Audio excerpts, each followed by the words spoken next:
నమస్తే, welcome to our channel. మనతో పాటు ప్రస్తుతం BRS leader Jubilee hills and Venkateswara colony corporator Manne Kavitha Reddy గారు ఉన్నారు. మరి అక్కతో కొన్ని విషయాలు మాట్లాడి తెలుసుకుందాం. నమస్తే అక్క. నమస్తే. ఎలా ఉన్నారు అక్క? ఫైన్, బాగున్నాను. అక్క, బీఆర్ఎస్ పార్టీ అంటే ఎందుకు ఇష్టం అంటే కవితక్క గారు ఏం చెప్తారు అసలు? బిఆర్ఎస్ పార్టీ ఎందుకు ఇష్టం అంటే ఒకటి ముఖ్యంగా చెప్తాను, కేసీఆర్ సార్.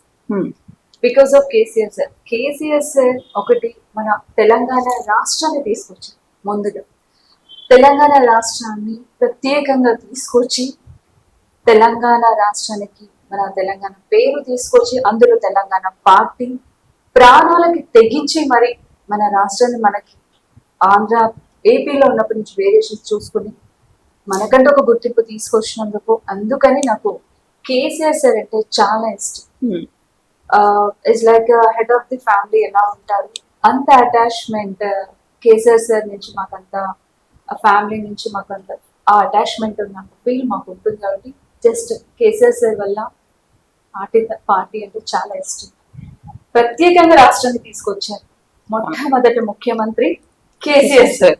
గుర్తుండిపోతుంది, చరిత్రలో గుర్తుండిపోతుంది. ముందు ముందు చదువుకుంటారు పిల్లలు కూడా బుక్స్ లో. సో దట్స్ ఆ రీజన్ వల్ల నేను కేసీఆర్ సార్ అన్న పార్టీ అన్న నాకు చాలా ఇష్టం. ప్రస్తుతం రాష్ట్రంలో ఉన్న పరిస్థితి, బీఆర్ఎస్ పార్టీ పరిస్థితి ఎలా ఉంది? బాగుంది. బీఆర్ఎస్ పార్టీ ప్రస్తుతానికి నిజంగా చెప్పాలంటే ఇప్పుడు ఎలక్షన్స్ పెట్టినా బీఆర్ఎస్ పార్టీ గెలుస్తుంది. 101% అండి.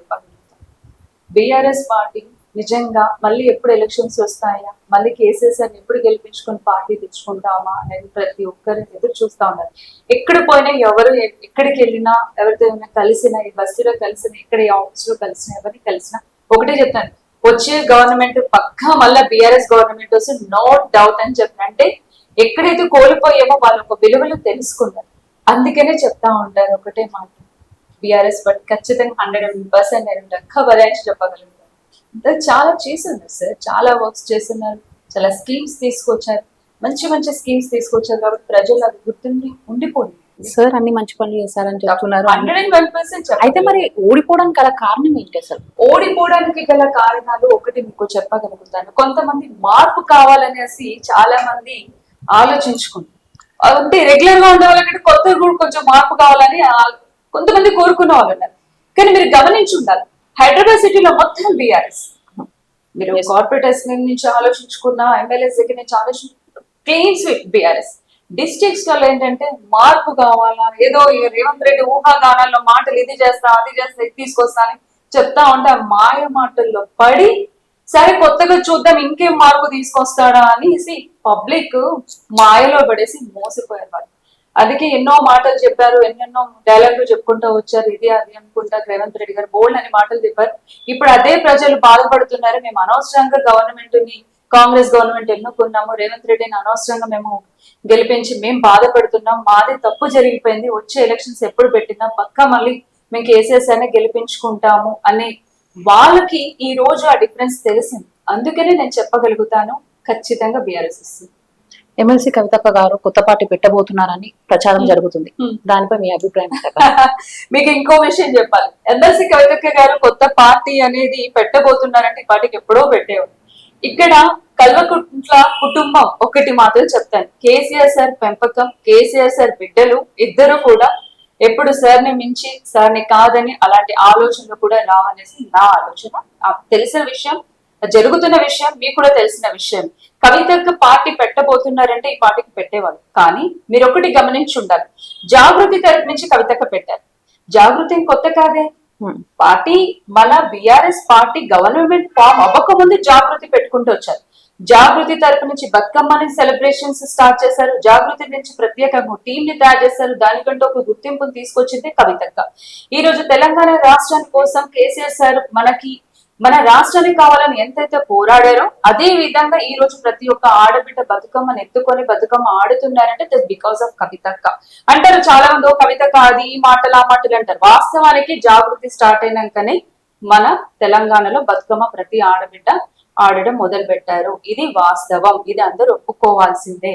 ఇంకో విషయం కూడా చెప్తాను, సరే మనం కవితక్క నుంచి తెలంగాణ జాగృతి నుంచి బతుకమ్మ అనుకుంటే, అలాగే తెలంగాణ రాష్ట్రం ఏర్పడిన తర్వాత కూడా కేసీఆర్ సార్ అలాంటి మంచి స్కీమ్స్ కూడా తీసుకొచ్చారు. ఒకటి బతుకమ్మ చీరలు అనుకోవచ్చు, కళ్యాణ లక్ష్మి పథకాలు అనుకోవచ్చు, అనేక స్కీమ్స్, మంచి మంచి స్కీమ్స్ తీసుకొచ్చారు. న్యూట్రిషన్ కిట్స్, డెలివరీస్ కి కానీ, అంబులెన్స్ కానీ, ఆడబిడ్డ పుడితే మళ్ళీ 11,000, 12,000, 13,000, ఆ విధంగా ఈ రోజు ప్రతి ఒక్కరికి ఒక్కొక్క స్కీమ్ ని గవర్నమెంట్ ఏర్పడిన తర్వాత కూడా చేసుకుని వచ్చిన గుర్తింపులు పబ్లిక్ లో ఉంది. మనం కాదు చెప్పాల్సింది, వాళ్ళు గుర్తు చేసుకుంటున్నారు. కాబట్టి వచ్చే గవర్నమెంట్ 101% బీఆర్ఎస్. అయితే ఇందులో మీరు మరి కవితక్క వైపా, కేటీఆర్ అన్న వైపా, లేకపోతే హరీష్ అన్న వైపా అని అంటే ఎవరికి మీరు ఇందులో ఎవరికి మద్దతు ఇస్తారు? కల్వకుంట్ల కుటుంబం వైపునే చెప్పగలుగుతారు. అందరూ ఒకటే కదా, పార్టీ ఒకటే, కుటుంబం ఒకటే. ఆ కుటుంబం వైపు నేను ఉంటాను. కుటుంబానికి ఈ రోజు కల్వకుంట్ల కుటుంబం హెడ్ ఆఫ్ ద ఫ్యామిలీ అయిన కేసీఆర్ సార్ కానీ, వాళ్ళ కుటుంబం కానీ, పార్టీ ఈ రోజు స్థాపించిన, రాష్ట్రం తీసుకొచ్చిన ప్రతి ఒక్క పాత్ర, ప్రతి ఒక్క మనిషి సపోర్ట్ ఉంది. కాబట్టి ఈ రోజు మన రాష్ట్రం ఏర్పడింది. కాబట్టి యావత్ కుటుంబం వైపు బీఆర్ఎస్ కుటుంబ సభ్యులైన ఉద్యమకారులు అయి ఉండొచ్చు, బీఆర్ఎస్ పార్టీ తరఫు నుంచి ఎమ్మెల్యేస్ అయి ఉండొచ్చు, కార్పొరేటర్స్ అయి ఉండొచ్చు, ఎక్స్ చైర్మన్స్, ఎక్స్ ఎమ్మెల్యేస్ కానీ, ఎవరైనా సరే కుటుంబం వైపే ఆలోచిస్తాం. హరీష్ రావు గారిని పొమ్మన లేక పొగబెడుతున్నారని కూడా ప్రచారం జరుగుతుంది. మరి దానికి అది నిజంగా? నేను ఒకటి మాత్రం చెప్తాను, పొమ్మనగా పొగబెట్టారన్న మాట అవాస్తవం. హరీష్ రావు సార్ కేసీఆర్ సార్ కి is back born like support. Harish Rao sir మీరు గమనించి ఉన్నారు, వరంగల్ సభ జరిగినప్పుడు మేమే వెళ్తున్నాం కారణం. వెళ్ళేటప్పటికి హరీష్ రావు సార్ ఆ సభకి అటెండ్ అవ్వడానికన్నా ముందు ప్రతి ఒక్కరు ఒక డిస్ట్రిక్ట్ నుంచి ఒక బస్సులలో వస్తున్నా, ఒక ట్రాక్టర్ లో వస్తున్నా, ఒక డీసీఎం లో వస్తున్నా దిగి ఆయన అందరినీ ఒక సామాన్యుడి వ్యక్తిలాగా నిలబడి ప్రతి ఒక్కరిని ఆ సభ ఏర్పాట్ల గురించి చూసుకుంటున్నారంటే ఇందులో మీరు అర్థం చేసుకోండి. ఒక్కొక్క కుటుంబంలో వాళ్ళందరూ కూడా వాళ్ళ పాత్రలు వహిస్తూ ఆ సభను ఒకటి సక్సెస్ఫుల్ కంప్లీట్ చేయాలని ఆలోచించారు. హరీష్ రావు అన్నకు కానీ, ఇక్కడ రామన్నకు కానీ, ఇక్కడ కవితకు కానీ, కేసీఆర్ సార్ ఆల్మోస్ట్ వాళ్ళందరూ ఈక్వల్ గానే ఉంటారు. వాళ్ళందరూ ఒకటే. ఇక్కడ మనకి మనం సృష్టించుకొని మనకు మనం వేరియేషన్స్ క్రియేట్ చేసుకోవడమే తప్ప యావత్ కుటుంబం మొత్తం ఒకటి. వాళ్ళు కలిసి ఏ నిర్ణయమైనా తీసుకుంటారు.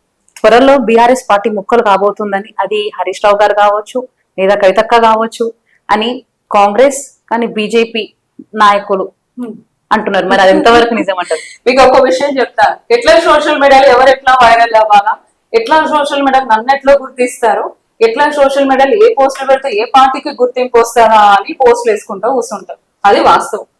ఒకటి మాత్రం చెప్పు, బీఆర్ఎస్ పార్టీ ముక్కలు అవ్వడం అనేది అది మీ 101% మన ఊహాగానాలు మాత్రమే.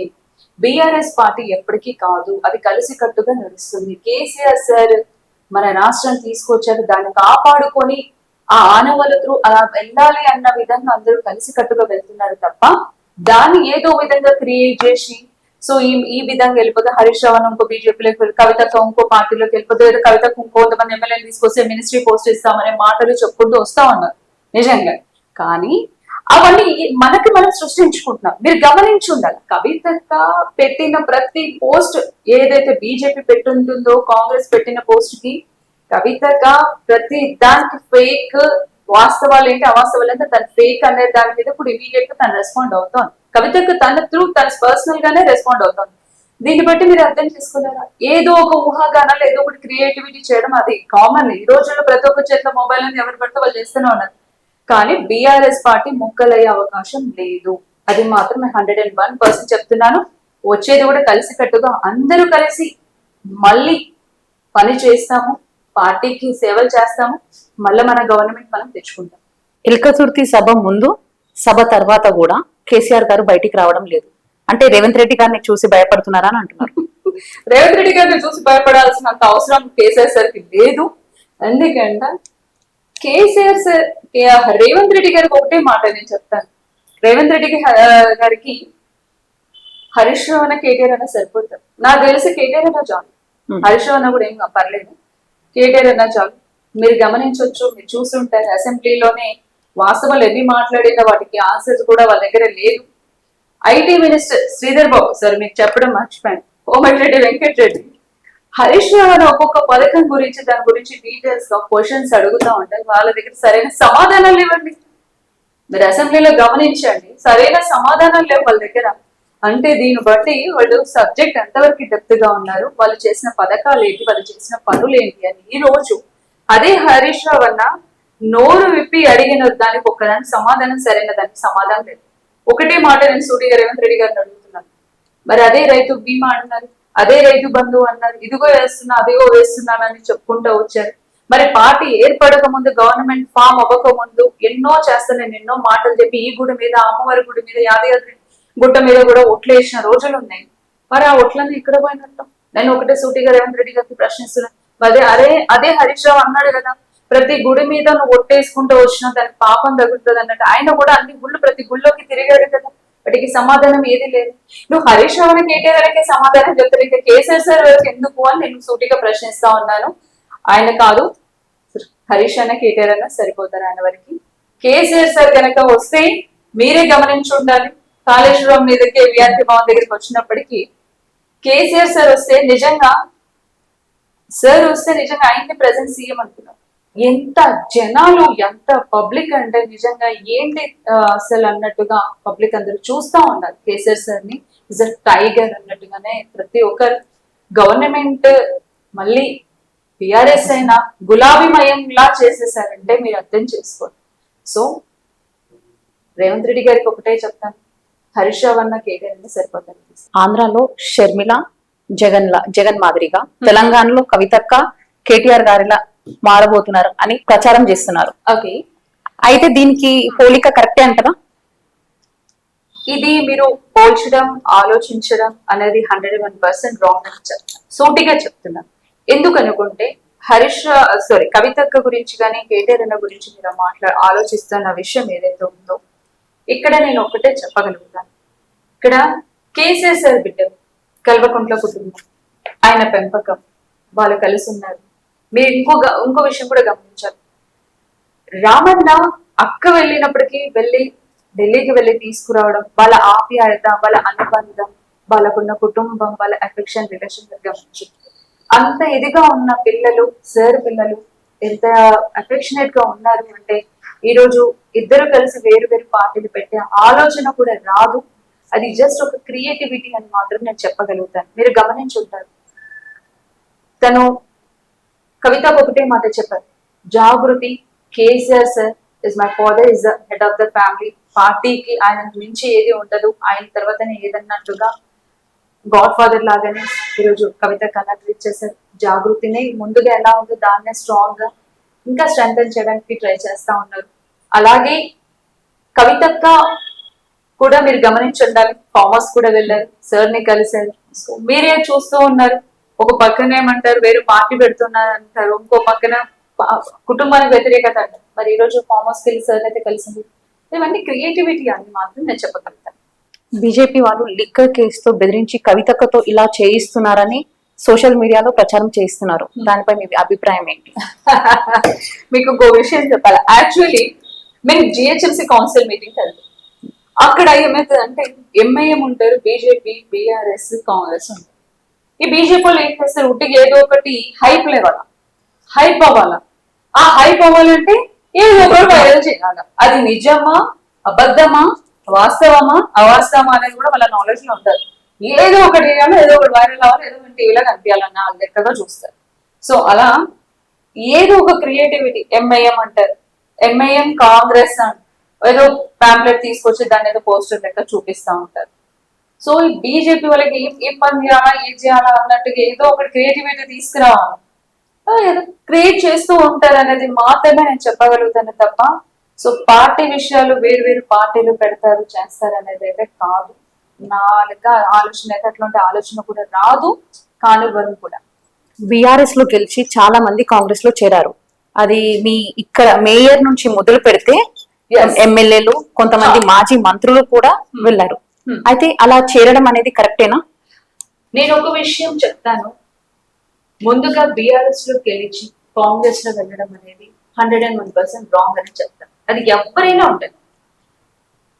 కానీ కొంతమంది వాళ్ళ వ్యక్తిగత విషయాల్లో వెళ్ళొచ్చు, కొంతమందికి కొన్ని విషయాల్లో ప్రెషరైజ్ గా ఉండి కూడా వెళ్ళామని కొంతమంది చెప్తా ఉన్నారు. కొంతమంది మేము పుట్టడమే రాజకీయం, కాంగ్రెస్ లో పుట్టాము, మా కుటుంబానికి మేము తిరిగి వెళ్తున్నామని కొంతమంది అంటున్నారు. సో ఎవరి ఇష్టానుసారంగా వాళ్ళు వెళ్ళారు. అది దాన్ని ఎవరిని మనం క్వశ్చన్ చేయడానికి లేదు. సో ఎవరి అథారిటీస్ వాళ్ళకు ఉంటాయి. కాకపోతే ఒకటి మాత్రం మనం మానవర్గంగా ఒక హ్యూమన్ బీయింగ్ గా గుర్తు పెట్టుకోవాల్సింది ఒకటే చెప్తా ఉంటారు. ఏ గుర్తింపు మీద మనం గెలుచున్నాము, ఏ కండువ వేసుకొని మనం ప్రచారం చేశాము, ఏ పాంప్లెట్ పెట్టుకొని ఏ గుర్తింపు మీద మనం ఓటు వెళ్ళి అడిగాము, ఎప్పటికైనా అది మారకుండా ఉంటే, ప్రజల్లో మనకు ఒక లాయల్టీ ఉంటే ఎప్పటికైనా మనకి ఫ్యూచర్ ఉంటుందని నేను చెప్తా ఉంటాను. బీఆర్ఎస్ పార్టీలో నిజంగా 1-2 సార్లు గెలిచిన వాళ్ళు ఉన్నారు, మంచి మంచి పొజిషన్స్ తీసుకున్న వాళ్ళు. ఈ రోజు మీకు ఇంకో విషయం కూడా చెప్తాను, వెళ్ళిన వాళ్ళు కూడా బాధపడుతున్నారు. వాళ్ళు ఓపెన్ అవుతున్నారో లేదో, చెప్తున్నారో లేదో, మరి మీ వరకు మెసేజ్ ఉందో లేదో నాకు తెలీదు. వెళ్ళిన వాళ్ళు కార్పొరేటర్స్ అయి ఉంటారు, మేబీ ఇంకెవరైనా ఉండొచ్చు. వాళ్ళందరూ కూడా వెళ్ళిన వాళ్ళు ఏమంటున్నారు, బాధపడుతున్నారు, మాకు అక్కడ ప్రయారిటీ లేదు. ఎందుకు అంటే అక్కడ కాంగ్రెస్ వాళ్ళు కూడా పుట్టినప్పటి యొక్క రాజకీయాలు పుట్టిన వాళ్ళు చాలా మంది ఉన్నా, మీరు ఇప్పుడు ఆ పార్టీ నుంచి ఈ పార్టీకి వచ్చినారంటే బయట వాళ్ళు లెక్కనే చూస్తా ఉన్నారు. సో ఎందుకు వెళ్ళామా, అక్కడ అంత ఉన్న పార్టీలో మాకు ఉన్నంత విలువ అందులో లేదు. ఏదో కొత్త ఉత్సాహం మీద ఏదో రమ్మన్నంత కండవ వేసి తీసుకొని కూర్చోబెట్టిందంటే తప్ప ప్రయారిటీ ఇంపార్టెన్స్ అనేది లేదు. అక్కడ మీరు ఇంకో విషయం గమనించాలి. సపోజ్ ఒక నియోజకవర్గమే తీసుకుందాం. ఒక నియోజకవర్గంలో సపోజ్ ప్రకాష్ గౌడ ఇంకే ఎవరైనా ఎమ్మెల్యేస్ తీసుకోవచ్చు. అక్కడ ఒక ఎమ్మెల్యే బీఆర్ఎస్ పార్టీ ఉన్నారు, బీఆర్ఎస్ పార్టీ నుంచి ఎమ్మెల్యే మళ్ళీ కాంగ్రెస్ లో జాయిన్ అవుతారు. బట్ అక్కడ కాంగ్రెస్ నుంచి కాంటెస్ట్ క్యాండిడేట్ ఉంటారు చూడండి, ఆయన ముందు నుంచి పార్టీలు నమ్మకం ఉన్నారు, ఆయన క్యాడర్ ఇక్కడ ఈయన జంప్ అయిన క్యాండిడేట్, ఈయన క్యాడర్ అక్కడ క్లాషెస్. దీనివల్ల గవర్నమెంట్ ఎవరికేం సమాధానం చెప్పలేని పరిస్థితిలో ఉంటారు. సో ఆ విధంగా వెళ్ళిన వాళ్ళందరూ కూడా చాలా మంది సఫర్ అవుతున్నారు. ఎక్కడ ఎదురుపడిన కొంచెం రామన్న, కేటీఆర్ అనే హరీష్ రావు అన్న కూడా కొంతమంది ఫేస్ చేయలేక అలాంటి ప్రోగ్రామ్స్ కూడా కొన్ని ప్రోగ్రామ్స్ లో like any program unofficial programs ఏమన్నా కొంచెం అటెండ్ అవ్వడానికి కూడా కొంతమంది ఫేస్ చేయలేకపోతున్నారని నేను అనుకుంటున్నాను. అంటే ఒకవేళ మీ ప్రభుత్వం వస్తే మళ్ళీ వాళ్ళు వస్తానంటే మీరు తీసుకుంటారా మీ పార్టీలోకి? మీకు ఇంకో విషయం చెప్పాలి, మీరు అంటూ అన్నారు ఒకవేళ వస్తే తీసుకుంటారా అనేసి. మొన్న చాలా మటుకి వైరల్ అవుతుంది, వస్తున్నారు 10 మంది ఎమ్మెల్యేలు తీసుకుంటున్నారు అనేసి. రామన్ ఒకటే మాట చెప్పారు, పోయిన వాళ్ళు వెళ్ళారు, రావడానికి వీల్లేదు, మేము తీసుకోమెట్టి పరిస్థితుల్లో అని చెప్పారు. చాలా ప్రయత్నించారు, చేశారు. బట్ రామన్ అయితే ఒకటే మాట, ఎవరైతే వెళ్ళారో వాళ్ళు ఇంకా వద్దు, మాకున్న వాళ్ళే ఇదిగా ఉన్నారు, మాకున్న వాళ్ళు చాలు. వాళ్ళు ప్రయత్నించినప్పటికీ కూడా పార్టీ యాక్సెప్ట్ చేయలేదు, తీసుకోలేదు కూడా. ఆ విషయంలో కోర్టులో కూడా ఫైట్ చేశారు, మీకు తెలిసిన విషయం. సో చేసిన అంటే అక్కడ మీకు అర్థం వద్దు అనే అర్థానికి వచ్చినప్పటికీ మళ్ళీ బైపోల్స్ కూడా సిద్ధమై ఉంటారు. సో అక్కడ మీకు ఫ్యాక్ట్ తెలుస్తుంది, తీసుకోవాలని అంటే ఎప్పుడు తీసుకున్నాము. So that's BRS party. BRS పార్టీని బీజేపీ పార్టీ రిప్లేస్ చేస్తుందా? అది సాధ్యమవుతుందా? అది సాధ్యం కాదు. BJP is central party and BRS is ఇక్కడ మన రీజనల్ పార్టీ. కాబట్టి బీఆర్ఎస్ ప్రత్యేకంగా మన రాష్ట్రాన్ని మనం తెచ్చుకున్నాం కాబట్టి దీన్ని బీఆర్ఎస్ పార్టీని మళ్ళీ దాంట్లో మెర్జ్ చేయడానికి అంత ఆలోచన కానీ అలాంటి ఆలోచన ఎవరికి ఇంతవరకు రాలేదు, అవకాశం కూడా లేదు.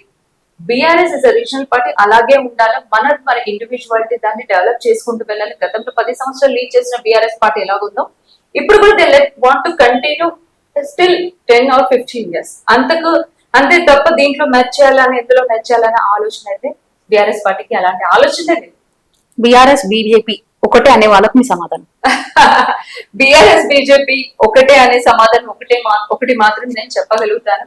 మేబీ కాంగ్రెస్ బీజేపీ అంటే చూడు బడాబాయ్ చోటాబాయ్ అని, అది మాత్రం నేను రేవంత్ రెడ్డికి గట్టిగా చెప్పగలుగుతాను. అక్కడ పోయి మోడీ దగ్గర పోయి కాళ్ళు మొక్కడం, లేదా ఢిల్లీలో కూర్చొని ముచ్చట్లు పెట్టేసి అక్కడి నుంచి పైరవీలు చేసుకొని 10 సార్లు ఢిల్లీ చుట్టూతే తిరిగి అక్కడ పోయి తిరిగేసి ఫోటోలు దిగి మళ్ళీ బీజేపీకి సపోర్ట్ చేసుకుంటా మాట్లాడిన రేవంత్ రెడ్డికి చెప్తాను, ఆయనకు ఉండొచ్చు బడాబాయ్ చోటాబాయ్ కానీ మాది ఎప్పుడు ఇండివిజువాలిటీగానే మేము పోయాము, ఇండివిజువాలిటీగానే ఫైట్ చేసాము, ఇండివిజువాలిటీగానే ఉన్నాం. మీరు గమనించి ఉండాలి. ఇంకో విషయం కూడా మీకు చెప్తా ఉన్నాను, కౌన్సిల్ లో జిహెచ్ఎంసీ కార్పొరేటర్స్ అందరూ కూడా బడ్జెట్ ఆమోదం తెలపడానికి ఆ రోజు మేము బీఆర్ఎస్ కానీ బీజేపీ కానీ కాంగ్రెస్ కానీ ఎంఐఎం అందరూ ఉన్నప్పటికీ మేము సింగిల్ గా మా ఇండివిజువల్ మా బీఆర్ఎస్ పార్టీ కార్పొరేటర్స్ ప్రతి ఒక్కరు మేము బడ్జెట్ ఆమోదం తెలిపే విషయంలో కూడా మేము సింగిల్ గా స్ట్రైట్ అవే ఫైట్ చేశాం. కానీ ఏ బీజేపీ మాత్రం ఫైట్ చేయలేదు, ఏ ఎంఐఎం ఫైట్ చేయలేదు. మరి అక్కడ ఏ పార్టీ మెర్జ్ అయి ఉంది, ఏ పార్టీ కలిసి ఉంది అన్నది అక్కడ మీరే గమనించాలి. మీరు చూడండి, మీ ఛానల్స్ లో చూడండి, లాస్ట్ టైం జరిగిన కౌన్సిల్ మీటింగ్ లో చూడండి, ఎవరెవరు ఇక్కడ బీజేపీయా, కాంగ్రెస్, ఎంఐఎం కుమ్మక్క అయిందా లేదా బీఆర్ఎస్ కుమ్మక్క అయిందా అనేది మీరు గమనించి, అంతేకాని చేసిన పనికి దాన్ని కామెంట్స్ చేసి కూర్చొని మాట్లాడే మాటలు చేస్తే అర్థమవుతుంది అనేసి నేను చెప్తా ఉన్నాను. అదే రేవంత్ రెడ్డికి నేను అడుగుతున్నాను, ఆయన ఎన్నో కంట్రీస్ కూడా వెళ్ళొస్తున్నారు, సరే ఇంగ్లీష్ మాట్లాడడానికి రాదు, చెప్పండి, నేను అడుగుతామన్నారు. రాసి ఇచ్చింది సీతక్కనే చదవలేకపోతుంది, ఇంగ్లీష్ లో రాసి ఇచ్చిన కొండ సురేఖ స్పీచ్ ఇవ్వలేకపోతుంది, మిస్ వల్లనే చదవలేకపోతున్నారు. ఒక ఎక్స్ ఐటీ మంత్రి తను కేసీఆర్ బిడ్డలు ఇద్దరు కూడా విద్యావంతులుగానే చెప్తారు, really the well fluent in English చెప్తున్నా. ఈ రోజు ఐటీ రన్ చేసుకుంటూ ఒక స్టేట్ ప్రెసిడెంట్ గా వర్క్ చేస్తూ ఈ రోజు అండ్ ట్విట్టర్ లో మీరు ఇక్కడ వాస్తవం చెప్తున్నా, ట్విట్టర్ లో ఈ రోడ్డు మీద ఈ చెట్టు కొమ్మ పడిపోయింది, ఇక్కడే మాకు ఈ ట్రాఫిక్ క్లియరెన్స్ లేదు, సో అండ్ సో మాకు ఈ ప్రాబ్లం ఉంది, మాకు సో అండ్ సో ఇలా జరుగుతోంది అని ఏ విషయమైనా ఏ కంప్లైంట్ అని మన ట్విట్టర్ లో పెట్టినప్పుడు ఆ ఒక నియోజకవర్గాలకు సంబంధించిన అఫీషియల్స్ కానీ సంబంధించిన పార్టీ మెంబర్స్ కానీ ఇమీడియట్ గా మాకు మెసేజెస్ వెళ్ళాయి. లైక్ కోవిడ్ టైంలో చాలా ప్లస్ అని అది గమనించుకుని అది అర్థం చేసుకోలే, కానీ ఇష్టం వచ్చిన నోరుంది కదా, సోషల్ మీడియాలో ఫోన్ ఉంది కదా అని పోస్టులు పెడితే మంచిగా ఉండదు. అలాంటి వాళ్ళకి నోరు కొద్దిగా అదుపు పెట్టుకొని సోషల్ మీడియాలో ఏం పెట్టాలో చూసి ఆలోచించుకొని పెడితే బాగుంటదని వాళ్ళకు కూడా నేను చెప్తా ఉన్నాను. కొంచెం హద్దుల్లో ఉంటే పద్ధతిగా ఉంటుందని నా ఆలోచన. 2,500 ఇస్తాను, కానీ ఆ విషయంలో అమ్మాయిలకి స్కూటీస్ ఇస్తాననేసి ప్రామిస్ చేసి ప్రచారంలో చేసుకొని 6 గ్యారెంటీలు పెట్టుకుని ఉన్నారు. ఆ 2 లక్షల కోట్లు ఆ నిధులు కేటాయించిన సామాన్య ప్రజలు మన తెలంగాణ కుటుంబ సభ్యులైన వాళ్ళకి కేటాయించేస్తే ఈరోజు యావత్ తెలంగాణ ప్రజలు గుర్తించే వాళ్ళు ఈరోజు ఇంకా అలా అనకపోతే ఇంకేమనాలని, ఇంకా అంతకన్నా ఘోరంగా కూడా కామెంట్ చేసే వాళ్ళు కూడా ఉన్నారు.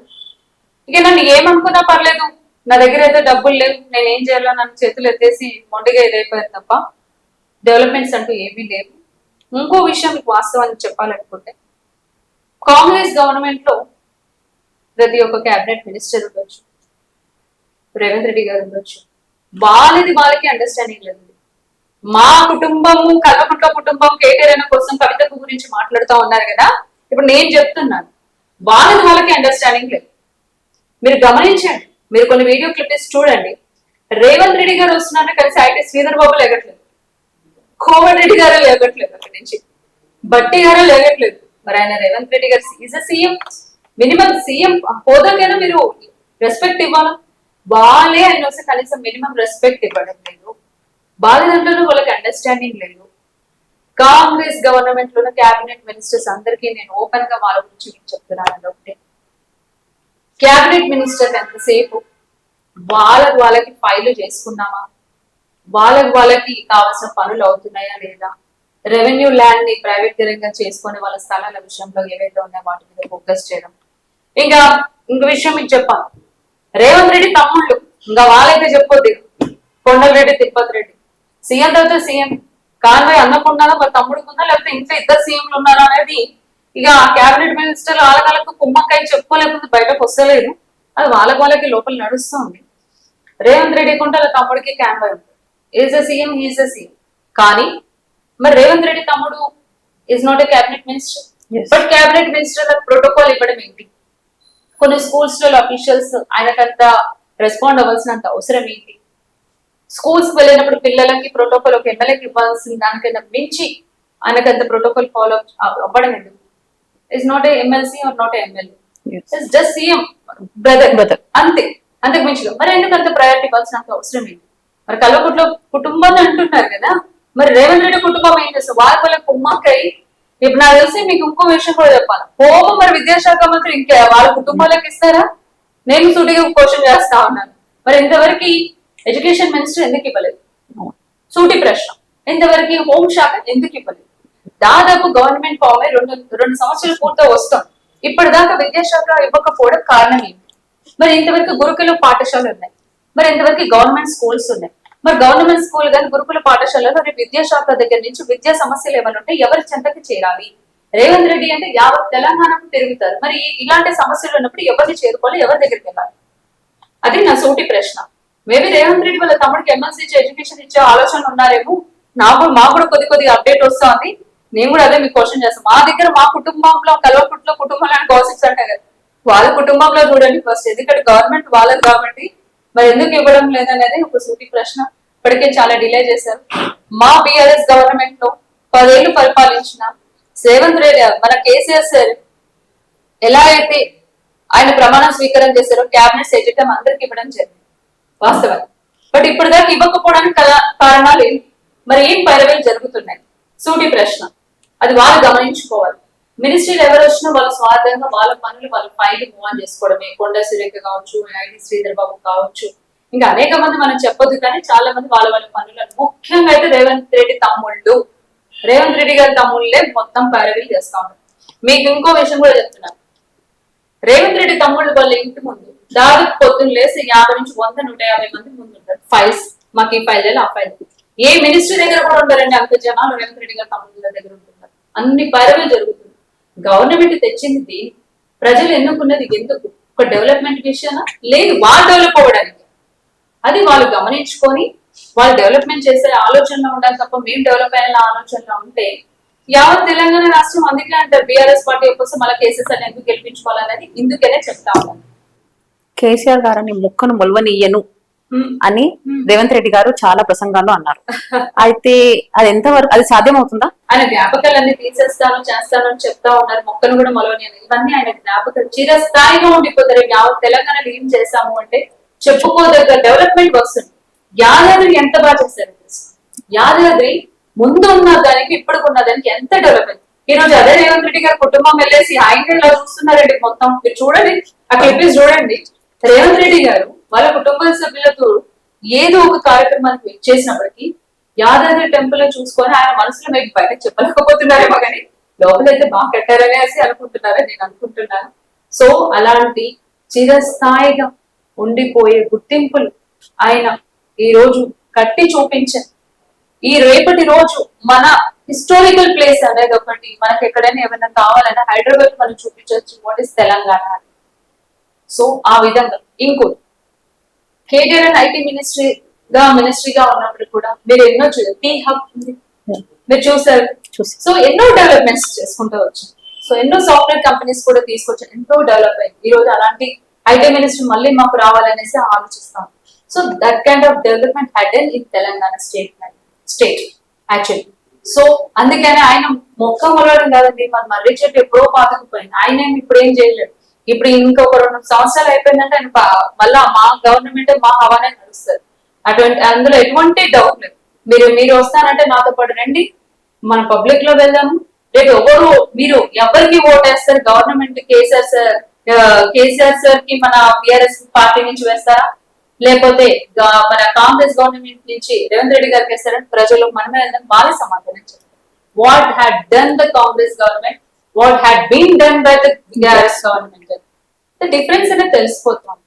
మామూలు ఊళ్ళలో ఎక్కడైనా పోతే మామూలుగా కదా అచ్చ తెలంగాణ బూతులు తిడుతున్న రేవంత్ రెడ్డి గారికి చెప్పాలంటే వాస్తవానికి తెలంగాణలో చాలా మంది రైతులు ఎంతో బాధపడ్డారు పెన్షన్ విషయం. నిజంగా చెప్తున్నారు, రైతులు ఎంఆర్ఓ ఆఫీస్ లో కనీసం ఒక సామాన్య వ్యక్తి కూడా చూడకుండా పిఎస్ వాళ్ళు నుంచి ప్రతి ఒక్కరు చేసుకున్న రాజ్యం. Friendship police department is like friendship గా ఉండాలని చెప్తున్నారు మన గవర్నమెంట్ బిఆర్ఎస్. ఇప్పుడు అట్లా లేదు, దౌర్జన్యంగా ఈ విధంగా లాఠీతో చేసుకోవడం రోజులు వచ్చాయి కాబట్టి. సో పాత రోజులు వచ్చాయని అనుకుంటున్నాను. సీఎం రేవంత్ రెడ్డి గారేమో నేను 10 ఏళ్ళు పరిపాలిస్తానని వాళ్ళు అంటున్నారు. మరి ఏది సాధ్యం అవుతుంది? నీకు ఇంకో విషయం చెప్పాలి, రేవంత్ రెడ్డి గారు సెకండ్ టైం సీఎం అవుతారంటారు.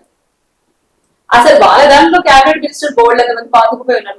వాళ్ళకి ఇప్పుడెప్పుడు జరుపుతామో రేవంత్ రెడ్డి నేను ఎప్పుడు సీఎం అవ్వాలని ఆలోచించుకుంటున్నారు. ఉత్తమ్ ముందు నుంచి ఉన్నారు, ఉత్తమ్ రెడ్డి గారు, బట్టి గారు ముందు నుంచి ఉన్నారు. బట్ రేవంత్ రెడ్డి ఇక్కడి నుంచి వచ్చారు, టీడీపీ నుంచి ఇందులోకి వచ్చారు. ఇప్పుడు అక్కడ వాళ్ళకి అండర్స్టాండింగ్ సరిగ్గా లేదు. ఇంకా ఆయన 10 ఏళ్ళు ఎలా పరిపాలిస్తారని అనుకుంటాం. ఎప్పుడు ఏ మిస్అండర్స్టాండింగ్ ఏది వచ్చినా కాంగ్రెస్ గవర్నమెంట్ ఎప్పుడు బీఫామ్ ఇచ్చి ఎప్పుడు రాత్రి ఇంకో బీఫామ్ ఇచ్చి మార్చే అవకాశాలు ఉన్నాయి. That is Congress government. So ఇంకా రేవంత్ రెడ్డి గారు ఇంకా కళలు అంటున్నారేమో నెక్స్ట్ ఇంకా 5 ఏళ్ళు ఆయనకు వస్తుందని. ఆ కళలు లాగానే ఉండిపోతాయి తప్ప అవకాశం బీఆర్ఎస్ పార్టీ ఇచ్చే అంత ఆ అవకాశం కూడా ఇవ్వదు. అందులో అవుతే రేవంత్ రెడ్డి గారితో పాటు బట్టి ఉత్తమ్ గారు ఎప్పుడు అవుదామని ఆలోచించుకున్నారు. ఈ 5 సంవత్సరాలు సర్దుకోని వరకే ఆలోచించుకోలేదు తప్ప మిగతాది వచ్చేదైతే బీఆర్ఎస్ గవర్నమెంట్ ఫ్లోలో గుట్టుకొస్తుందండి. ఫ్లోలో వస్తుంది బీఆర్ఎస్ పార్టీ. 100% నేను చెప్పగలుగుతాను. ఎందుకంటే చాలా పనులు చేస్తున్నారు BRS party.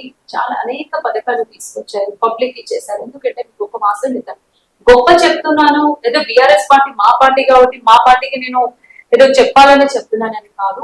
BRS party, KCR sir సామాన్య ప్రజలకి అన్నపూర్ణ మీల్స్ 5 రూపాయల భోజనం పెట్టించారు. మీరు గమనించారు, ప్రతి ఒక్క ఆటో డ్రైవర్, సామాన్య వ్యక్తులు ఎంతో మంది 5 రూపాయలు ఇచ్చి భోజనం, ఇప్పటిగా భోజనం చేస్తారు. కంటి వెలుగు స్కీమ్ తీసుకొచ్చారు. ప్రతి ఒక్క ఏజ్ పర్సన్స్ వచ్చి కంటి వెలుగు వచ్చారు. కోవిడ్ టైంలో నిజంగా చెప్తున్నానండి, నేను పార్టీ విషయం మా పార్టీ చేసిన గొప్పతనం కదా. కోవిడ్ టైంలో వ్యాక్సినేషన్స్ నిజంగా చెప్తాను. కోవిడ్ టైంలో పాజిటివ్ పేషెంట్స్ కి కానీ గాంధీ హాస్పిటల్ తరలించడం కానీ ఆ విషయంలో మైగ్రేన్స్ ఎవరైతే ఉన్నారో వాళ్ళకి రైస్ ఇవ్వడం, 500 రూపాయలు ఇవ్వడం, వాళ్ళకి కేర్ తీసుకోవడం, ఎవరు చనిపోయిన బాడీస్ ఎక్కడికి తిరిగి చేయడం. Covid time is toughest period. ఆ టైంలో కేసీఆర్ సార్ చూడాలి, టీవీ ముందు ఎప్పుడు మన ఇంటి పెద్ద ఎప్పుడు కనిపిస్తే ఏ జాగ్రత్తలు చెప్తారా, ఏది పాటించాలా అనేది ఫాలో అయింది. రియల్ అలాంటి పరిస్థితుల్లో మన బీఆర్ఎస్ పార్టీ చాలా సపోర్ట్ చేసింది. సో అలాంటి పథకాలు అంటే సేవ్ చేసినప్పటికీ, ఇలాంటి మంచి మంచి స్కీమ్స్ తీసుకొచ్చినప్పటికీ, సో బీఆర్ఎస్ కావాలని చాలా మంది ఇష్టపడతారు. కాంగ్రెస్ 6 హామీల పథకాలు అమలు చేయగలదా? అది నేను మిమ్మల్ని అడుగుదాం అనుకుంటా ఉన్నాను, ఏం చేస్తున్నారు రేవంత్ రెడ్డి గారి నుంచి 6 గ్యారెంటీలు, ఒక్కొక్క గ్యారెంటీ అయినా మనం అనుకోవాలంటే ఒక బస్సు ఒకటి పెట్టినారంటే దాంట్లోకి సంబంధించిన విషయమే కాదు.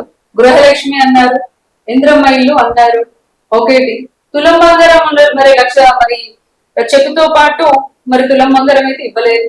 ఆడపిల్లలకి స్కూటీస్ అన్నారు, అవి లేవు. తర్వాత మళ్ళీ ఏమంటారు, అది గ్యాస్, ఉచిత గ్యాస్, అది లేదు.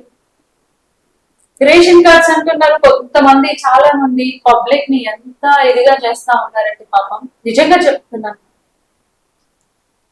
ప్రజావానికి వెళ్తున్నారు, ప్రజాపాలన ఫామ్ ను నింపారు, జిరాక్స్ తీస్తున్నారు, ఆన్లైన్ లో అప్డేట్ అంటున్నారు, సిస్టమ్ లో అప్డేట్ కాలేదంటున్నారు, ఎంక్వైరీకి వస్తానంటున్నారు, ఇంటి దగ్గరికి వస్తున్నారు. ఇందిరా మిల్లు గురించి కొంతమందికి వస్తున్నారు, కొంతమంది ఫోటోస్ తీసుకుంటారు, కొంతమందికి అయితే మీ ఫోటోస్ లేదు, మీది అప్డేట్ అవ్వలేదు అంటున్నారు. సామాన్య ప్రజలు చాలా ఇబ్బంది పడుతున్నారు. వాళ్ళకి ఆటో కిరాయి పెట్టుకొని తిరగడము, చేయడము, జిరాక్స్ కాపీస్ తీసుకోవడం, మళ్ళీ అప్డేట్ అవ్వలేదని మాకు రాదేమో, వాళ్ళ ఇంటి దగ్గర కొంచెం ఫోటో తీసుకున్నారు. ఇలా ఎంతో మంది చాలా మంది కన్ఫ్యూజన్ అయిపోతా ఉన్నారు. సో అది నిజంగా చెప్పాలంటే ఒకటి మాత్రం చెప్తాను, గవర్నమెంట్ కైనా రేవంత్ రెడ్డి గారికి అయినా ఒకటే చెప్తాను, ఇస్తాము, ఇల్లు ఇస్తాము, ఈ నియోజకవర్గానికి ఇన్ని ఇల్లు ఇస్తాము, ఈ ఒక డివిజన్ కి ఇన్ని ఇస్తాము, ఇన్ని వరకు ఇంత మేము ఈ టైమ్ ఆఫ్ పీరియడ్ లో మేము అలాట్ చేస్తాము అని ఒక అష్యూరెన్స్ పబ్లిక్ కి ఇవ్వండి, ఒక మెసేజ్ ఇవ్వండి.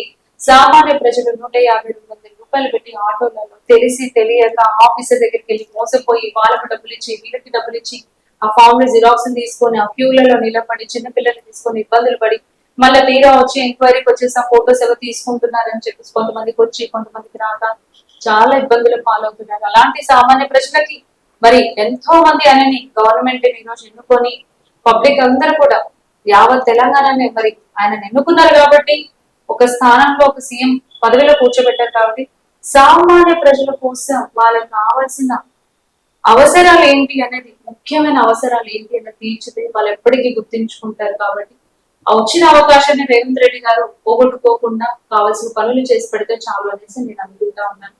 మేము కొత్తగా సన్న బియ్యం ఒకటి తీసుకొచ్చారు. సో రేషన్ షాప్ లో సన్న బియ్యం తీసుకొచ్చినప్పటికీ కూడా నేను ఒకటే చెప్తా ఉన్నాను, అలాగే వాటితో పాటు ముఖ్యంగా అయితే పెన్షన్స్ ఒకటి, మహాలక్ష్మి కానీ, ఇంద్రమ్మ ఇల్లు, అలాంటి స్కీమ్స్ ఈ ఒక సన్న బియ్యము రేషన్ కార్డ్స్ అయిపోయేది ఏం కాదు, చేయాల్సిన బోల్డ్ అని ఉన్నాయి. ఈ 2 సంవత్సరాలు పూర్తయిన లోపు ఒక సన్న బియ్యం ఒకటి స్టార్ట్ చేసుకోవచ్చు. అవి ఎంతవరకు ఉన్నాయో మరి ఏంటో, అది ఎన్ని రోజుల వరకు అనేది కూడా నాకు తెలియదు. మళ్ళీ ఎప్పటికి ఏం కంటిన్యూ చేస్తారనేది కూడా I'm not sure about that one. కావాల్సిన వర్క్స్ ఇంకా గ్యారంటీలు ఉన్నాయి, దాని ముందు అమలు పరచాలనేది కోరుకుంటాను. బీఆర్ఎస్ ఉంటే ఏకచక్రాధిపత్యం ఉంటుంది, కాంగ్రెస్ ప్రజాస్వామ్యాన్ని పాటిస్తుంది అని కాంగ్రెస్ పదే విమర్శలు చేస్తున్నారు. అది మరి అది ఎంతవరకు కరెక్ట్ అంటారు అసలు? ఒకటి వచ్చి చెప్తూనే ఉంటారు, ఒకటి మాత్రం చెప్తాను. మీకు సోషల్ మీడియాల మధ్యలో ఒకటి వచ్చింది, ఫామ్ హౌస్ పాలన బాగుందా ప్రజాపాలన ప్రజాపాలన బాగుందా అని అడిగారు. Hmm. ప్రజాపాలనకి ఎంత గ్రేడింగ్ వచ్చింది, ఫామ్ హౌస్ పాలనకి ఎంత గ్రేడింగ్ వచ్చింది?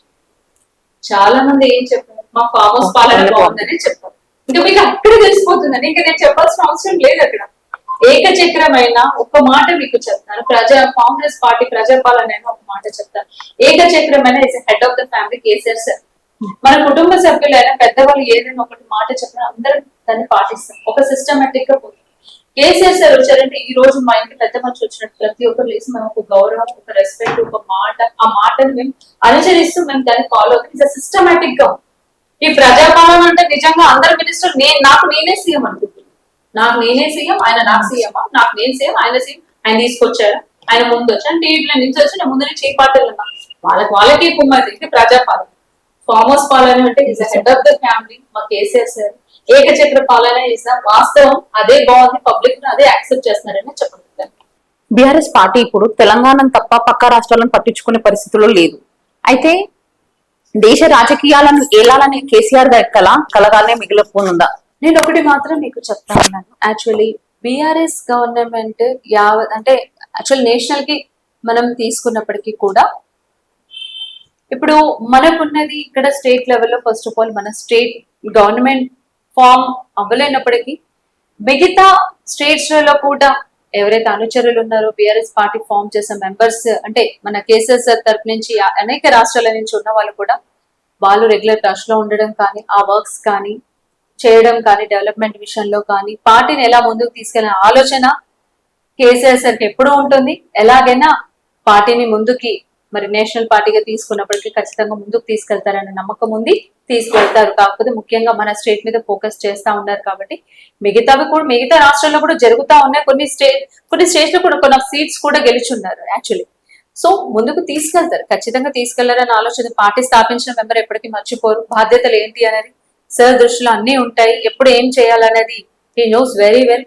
సో అది అధిష్టానం పార్టీ చూసుకుంటారు కాబట్టి పార్టీకి మనం వదిలేయడం మంచిదని నా ఆలోచన. నెక్స్ట్ 5 ఏళ్లలో బీఆర్ఎస్ పార్టీ గెలిచి అధికారంలోకి వస్తే ఎస్, కేటీఆర్ గారా, హరీష్ రావు గారా, ఈ ఇద్దరిలో ఎవరు సీఎం అవుతారని అనుకోవచ్చు? నేను ఒకటి మాత్రం చెప్తాను. పెద్ద సార్ ఉన్నారు, కేసీఆర్ సార్, సార్ ఉంటారు. అది మాత్రం మాకు తెలిసినంత వరకు. ఎందుకంటే హెడ్ ఆఫ్ ది ఫ్యామిలీ, యావత్ Telangana head of the family. అందరి ఆలోచన కూడా కేసీఆర్ సార్ రావాలని కోరుకుంటాం. అందులో ఈవెన్ హరీష్ రావు అన్న కానీ, కేటీఆర్ అన్న కానీ, కవితక్క కానీ వాళ్ళు కూడా సరే సీఎం అవ్వాలనే ఆలోచన ఉంది అందరికీ కూడా. కాకపోతే ఆయన సార్ ఆరోగ్యం సహకరించట్లేదు కాబట్టి కొడుకుగా బాధ్యత తీసుకోవచ్చు, ఒక పార్టీ ప్రెసిడెంట్ గా బాధ్యత తీసుకోవచ్చు. Harish Rao is a party member, is a backbone to the party member. అలా కుటుంబ సభ్యులు సార్ ఆరోగ్యం బాగాలేదు కాబట్టి ఆయనకి సపోర్టింగ్ గా పెద్ద దిక్కైన సార్ కి ఏ విధంగా ఆయన గైడెన్స్ ఇస్తే ఆ విధంగానే నడుస్తారు. కుటుంబంలో ఉన్న కుటుంబ సభ్యులు మీరు గమనించి ఉన్నారు, సార్ కి రామన్న ఎంతో రెస్పెక్ట్ ఇస్తారు. ఒక కొడుకుగా ఉన్న ఒక పార్టీ మెంబర్ గా ఎలా ఇవ్వాలో ఆ విధంగా రెస్పెక్ట్ ఇస్తారు. ఈవెన్ హరీష్ రావు సార్ కూడా మీరు గమనించుంటారు, సార్ అలా వచ్చారంటే ఎవరు కూడా ఒక నోరు కూడా మెదగరు. ఆయన మాట్లాడేంత వరకు అంత రెస్పెక్టబుల్ గా అంత గౌరవం ఇస్తారు. That is systematic of the BRS party family members అని చెప్తాను.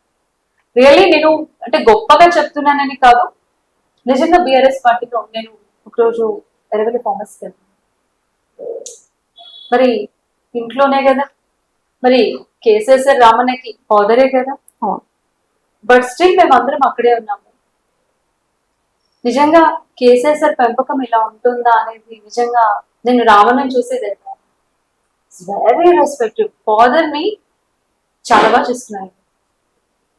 అంటే నేను బయట చూసినందుకు సరే అనుకోవచ్చు, కానీ ఫార్మర్స్ లో రామను చూసిన తండ్రిని ఒక కొడుకులా చూసుకుంటారా అనిపించింది. ఆయన వస్తున్నారంటే లేచి నిల్చున్నారు. ఆయన అక్కడ నిల్చున్నాడని అంత దూరం నిల్చుంటారు. సామాన్య ఎమ్మెల్యేలకి అంత ఇంపార్టెన్స్ సార్. కానీ ఆయన కొడుకుని అని అహం కానీ, ఒక ప్రెసిడెంట్ మెంబర్ అని కానీ ఎప్పుడు కూడా రామన్నకి చూపించారు. Is very respectable person KTR అన్న. రియల్లీ నేను చూసి ఒకటే అనుకున్నాను, కేసీఆర్ సార్ పెంపకమే ఇలా ఉందా, రామన్న తండ్రి అయిన ప్రేమ ఏ విధంగా చూపించారా అనేది నేను ఎర్రవెల్లి ఫామ్ హౌస్ లో చూసాను, నా కళ్ళతో చూసాను. నేను ఇది పార్టీ మెంబర్, ఈ రోజు మా పార్టీది భజన చేయాలని కాదు, నిజం హోల్ హార్టెడ్ గా చెప్తున్నా. మొన్న మాగంటి గోపినాథ్ అన్న కూడా ఎక్స్పైర్ అయ్యారు. నేను ఆ రోజు కూడా చూస్తున్నాను. ఆయన రామన్న ఇలా వస్తున్నారు, రామన్న అక్కడ ఉన్నారు, గోపినాథ్ అన్న బాడీ ఉన్నప్పుడు అక్కడ ఉన్నారు, సార్ వస్తూ ఉన్నారు, పెద్ద సార్. రామన్ అక్కడ డోర్ బయట నించోని సార్ వస్తున్నారు, జాగ్రత్త, గేట్ దగ్గర ఏమైనా ఇబ్బంది అయిపోతే నాన్న వస్తున్నారు, కొంచెం జాగ్రత్తగా తీసుకురండి అని చెప్పారు.